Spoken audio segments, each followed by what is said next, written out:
Sitaramam, hi నాన్న చిత్రాలతో తెలుగు ప్రేక్షకుల మనసు దోచిన బాలీవుడ్ భామ మృణాల్ ఠాకూర్. అయితే గత 5-6 ఏళ్లలో ఈ రెండు తప్పితే ఆమె ఖాతాలో చెప్పుకోదగ్గ విజయాలు లేవు. ముఖ్యంగా తాను కథానాయికగా ఎదిగిన బాలీవుడ్లో ఆమెకు వరుసగా ఎదురు దెబ్బలు తగులుతూనే ఉన్నాయి. 2019లో హృతిక్ రోషన్ మూవీ సూపర్ 30తో బ్రేక్ అందుకున్న మృణాల్ ఆ తరువాత బాలీవుడ్లో ఒక్క సక్సెస్ కూడా అందుకోలేకపోయింది. Batla House, Toofan, Jersey, Selfie, Gumraah, Aankh Micholi, Pippa ఇలా వరుస పరాజయాలు ఎదుర్కొంది. తాజాగా మృణాల్ ఖాతాలో మరో డిజాస్టర్ జమ అయింది. అదే సన్ ఆఫ్ సర్దార్ 2. అజయ్ దేవ్గన్ హీరోగా నటించిన ఈ చిత్రం గత శుక్రవారమే ప్రేక్షకుల ముందుకు వచ్చింది. ప్రీ రిలీజ్ బజ్ కూడా పెద్దగా లేకపోవడం వల్ల ఈ సినిమాకు ఓపెనింగ్స్ కరువయ్యాయి.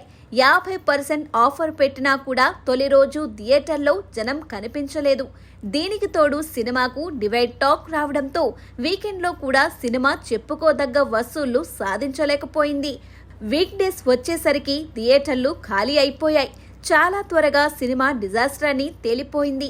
తన సొంత ఇండస్ట్రీలో ఓ హిట్ కోసం ఎప్పటినుంచో ఎదురు చూస్తున్న మృణాల్కు మరోసారి నిరాశ తప్పలేదు. తెలుగులోనూ చివరిగా మృణాల్ నటించిన ఫ్యామిలీ స్టార్ డిజాస్టర్ అయింది. దీంతో ఇక్కడ కూడా ఆమె కెరియర్ కొంచెం స్లో అయింది. ప్రస్తుతం ఆమె ఆశలన్నీ అడవిశేష్కు జోడీగా నటిస్తున్న డెకాయిట్ మూవీ మీదే ఉన్నాయి. మంచి కంటెంట్ ఉన్న సినిమాలు చేస్తాడని పేరున్న శేష్ ఆమెకు ఓ హిట్ ఇస్తాడనే ఆశలు ఉన్నాయి. హిందీలో ఆమె చేతిలో మరో మూవీస్ సినిమాలు ఉన్నాయి. మరోవైపు అట్లీ దర్శకత్వంలో అల్లు అర్జున్ సరసన ఆమె నటించబోతున్నట్లు వార్తలు వస్తున్నాయి. దాని గురించి ఇంకా అధికారిక ప్రకటన రాలేదు.